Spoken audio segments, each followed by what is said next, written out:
नमस्कार मंडळी, मी राकेश सागरे review blog मध्ये तुमचं स्वागत आहे। आज समोर तुम्ही पाहताय हिडन वॉटरफॉल। मंडळी, हा वॉटरफॉल रोहापासून जवळजवळ 15 किलोमीटर अंतरावर पडवण हे गाव आहे आणि तिथून जवळजवळ 2-3 किलोमीटर अंतरावर हा वॉटरफॉल बसलेला आहे। आणि हा वॉटरफॉल हिडन आहे, इथे कोण जास्त येत नाही, फक्त या गावातली लोक मंडळी येतात। आणि आज आम्ही आलोय मित्राच्या गावी नरेश कदम, आणि आम्ही रात्री स्टेला आलेलो होतो तिथे आणि सकाळी आता वॉटरफॉल वरती आलोय। आणि तुम्ही या वॉटरफॉल मध्ये या ब्लॉग मध्ये आम्ही कसं एन्जॉय करतोय आणि कसं या वॉटरफॉल पोहोचण्यासाठी कुठून यावं लागतं, कसं यावं लागतं, हे सर्व तुम्हाला पाहायला मिळेल। तर व्हिडिओ नक्की व्हिडिओ पूर्ण नक्की बघा मंडळी। व्हिडिओ थोडा पण स्किप करू नका। इथे येण्यासाठी आम्ही म्हणजे ऍक्च्युली सर्व तयारी करूया, दुपारचं जेवण बनवून घेऊन आलोय आणि इथे सर्व मित्रमंडळी आम्ही एन्जॉय करणार आहोत, होणार आहोत। तर इथे पाऊस जास्त असेल तर खूप रिस्की आहे आणि पाऊस आता 2-3 दिवस झाले पाऊस कमी आहे आणि एवढा पाणी अजून किती आहे, खूप पाणी आहे, तरी पण एवढा रिस्की नाही। आणि पोहायला जर तुम्हाला व्यवस्थित पोहायला येत असेल तर एवढं काही हे रिस्की नाही आहे, पण खूप एन्जॉय करू शकता इथे येऊन। आणि खूप फोटो वगैरे मी शेअर करेनच सर्वांचे, तर तुम्ही व्हिडिओ पूर्ण बघा।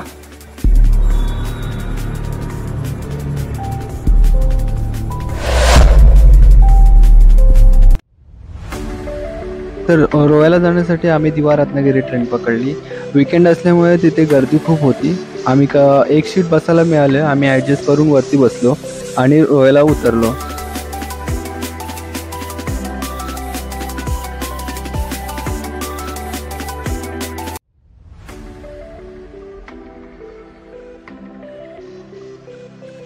मंडळी, हे गाव रोह्यापासून जवळजवळ 15 किलोमीटर दूर असल्यामुळे आम्ही एका लोकल व्हेकलची अरेंजमेंट केलेली आणि ते आम्हाला पिकअप आणि ड्रॉप फॅसिलिटी देणार होते।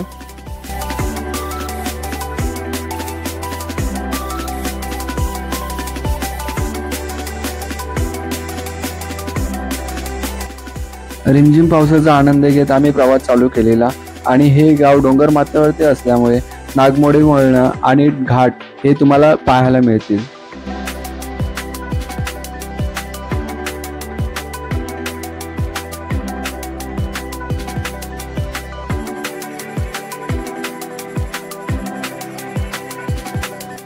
जवळजवळ 1 तासाचा प्रवास झाल्यानंतर आम्ही गावाच्या वेशीपर्यंत पोहोचलो। गावाच्या वेशीपासून जवळजवळ 20 ते 25 मिनिटाचा प्रवास आहे।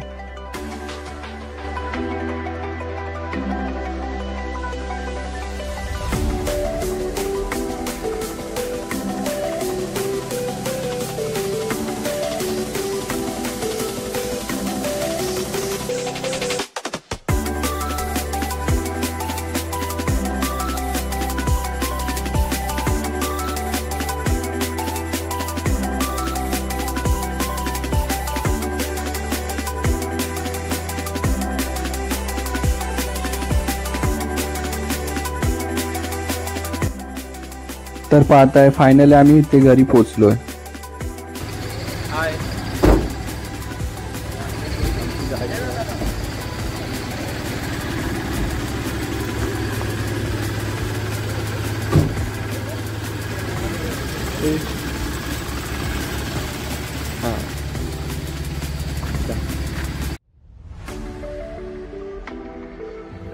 सकाळचा चहा नाश्ता झाल्यानंतर आम्ही दुपारच्या जेवणाची सोय केली। प्रदीपने मस्त दम बिर्याणी बनवली, त्यासाठी लागणारे साहित्य आम्ही मुंबईवरूनच कॅरी केलेलं होतं।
हां, आमची मित्रमंडळी आज तळ्या दौरा हे आमचे श्रीकांत बट्टू खूप मेहनती मुलगा आहे. हे आमचे राम सनातनी धर्मवाले आहेत आणि आमचे ओमकार स्वप्नील आणि हे गणेश खेडेकर आणि आमचा दादा यांना तर तुम्ही ओळखलंच असेल.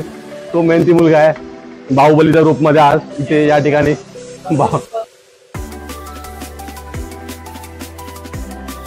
मंडळी, होड्यावरती जाताना इतर साहित्य म्हणजे कोल्ड्रिंक, पाणी आणि स्नॅक्स वगैरे सर्व घेऊन गेलेलो.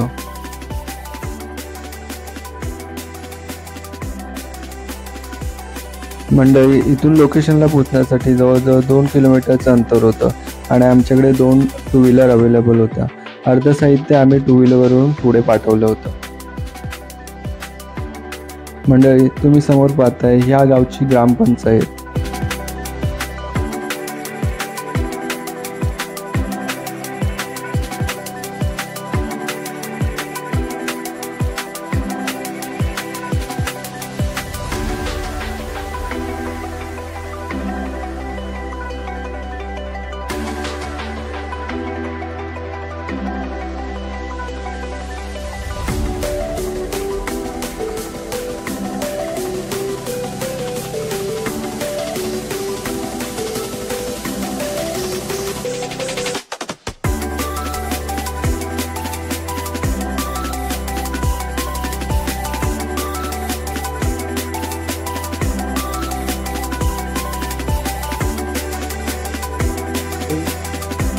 मंडळी, हा बघा पाण्याचा एक ओढा आहे इथे मिळाला आहे आणि खूप स्वच्छ असं पाणी आहे.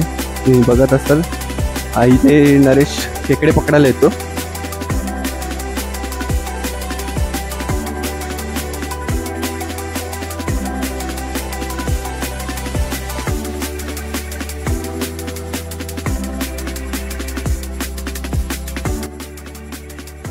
तुम्ही समोर पाहताय हे टू व्हीलरवरून आलेली मंडळी आहे आणि तुम्हाला इथून राईट साईडला जाण्यासाठी रस्ता आहे.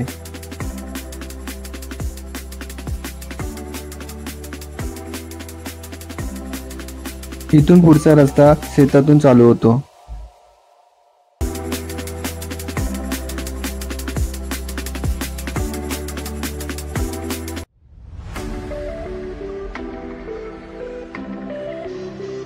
शेतातून थोडा वेळ चालून झाल्यानंतर आम्ही नदीच्या किनाऱ्याला पोहोचलो आणि फायनली आम्ही थोड्या वेळाने लोकेशनलाही पोहोचलो.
मंडळी, एन्जॉय करून झाल्यानंतर आम्ही जेवणाचा स्वाद घेतला. खूप छान जेवण होतं.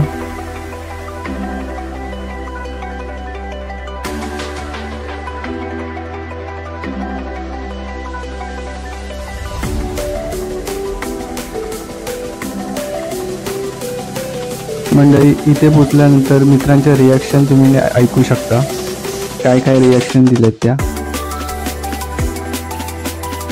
आज आम्ही आलेलो आहोत तळा इथे पडवण गावात, वराडकोट धबधबा. आमचा मित्र नरेश कदम याचं गाव आहे. खूप सुंदर गाव आहे. दरवर्षी आम्ही इथे येतो आणि या धबधब्याचा आनंद घेतो. खूप छान आहे मित्रांनो वातावरण. पूर्ण डोंगराच्या मध्ये वसलेले गाव आणि तिथे आता निसर्ग सौंदर्य.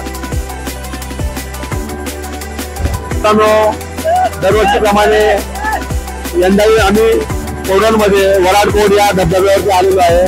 ते आमच्या मित्राला नरेश कदमचं गाव आणि दरवर्षी आम्ही या ठिकाणी येतो. खरंच खूप सुंदर वाटतं. या दोन डोंगरांच्या मध्ये छोटं वसलेलं गाव, खूप कमी लोकसंख्या या गावाची आणि एवढा सुंदर निसर्ग. आणि आपण ही रील इंस्टावर टाकणार तर कृपया इथे अशी गर्दी करू नका. जास्त आणि निसर्गाचा भान टाका आणि खूप चांगला निसर्ग आहे याचा भान ठेवून हे करा. मंडळी तुम्ही समोर बघताय आमच्या ग्रुपमधली पोरं किती एन्जॉय करतायत आणि खूप छान आहे सर इथे. पण तेवढंच थोडंसं रिस्की असेल जेव्हा ते ॲक्च्युली भरपूर पाऊस वगैरे असेल तर थोडंसं रिस्की आहे. अदरवाईज म्हणजे बघायला गेलं तर तुम्ही नॉर्मलच आहे तसं ते पोहू शकतात. ते त्यांच्यासाठी एकदम बेस्ट आहे. आणि फक्त थोडासा समोरचा भाग आहे ना हा एवढा भाग थोडासा म्हणजे डीप आहे. बाकी तुम्ही इकडे बघितलात ना ह्या साईडला तर थोडं कमी पाणी म्हणजे तुम्ही बोलाल तर कमरे एवढं पाणी असेल शक्यतो. आणि फक्त इथे थोडंसं डीपली आहे कारण इकडून पाण्याचा फ्लो जास्त असतो, समोरून पण आहे. त्यामुळे इथे थोडासा हा भाग जो समोरचा आहे तो थोडा डीप आहे. पण एवढं इथे इन्सिडेंट वगैरे झालेलं नाही कारण का ह्याच गावाचा म्हणजे एक माझा मित्र आहे म्हणजे आम्ही सोबतच आलोय. तर आमचा एक मित्र आहे नरेश म्हणून. तर म्हणजे असं त्याने म्हणजे असं हे नाही सांगितलं तिथे काय इन्सिडेंट वगैरे झालेलं आहे. आणि तुम्हाला फोटो काढायचा असेल किंवा तुम्हाला इथे रील्स व्हिडिओ वगैरे बनवायचे असेल तर खूप बेस्ट आहे. खूप छान पद्धतीने तुम्ही फोटोग्राफी करता येईल. आणि दुसरं सांगायचं म्हणजे हे ॲक्च्युली हिडन टाईपमध्ये कारण का हे गावाच्या आतमध्ये भागामुळे असल्यामुळे तिकडे कोण जास्त कोण येत नाही. फक्त आजूबाजूच्या रोहा साईडची जी 3-4 गाव आहेत ते फक्त त्या लोकांना फक्त माहिती आहे की इकडे असा वॉटर फ्लो आणि हे डॅम वगैरे डॅम टाईपमध्ये असं हे आहे नॅचरल हे आहे म्हणजे डॅम बांधलेला वगैरे नाही आहे पण नॅचरल डॅम तुम्ही बोलू शकता असं आहे. तो बघा समोरचा मित्र एक पोहत येतोय आणि हे गावातलीच लोक आहेत. तर ते लोक म्हणजे त्यांना ते सर्व रेग्युलरली आहे आणि ते इकडे येत असतात. तर मंडळी आमचा आता पोहून वगैरे झालंय, सर्व एन्जॉय करून झालाय. आता आम्ही निघायला सुरुवात केली आहे. 5:30 वाजून गेले. आता आम्ही घरी जायला सुरुवात करतोय म्हणजे पॅकिंग वगैरे सर्व झालंय, रेडी आहे. आणि थोड्या वेळाने आम्ही आता निघणार आहोत. तेवढंच. चला आपण भेटूया नेक्स्ट व्हिडिओमध्ये.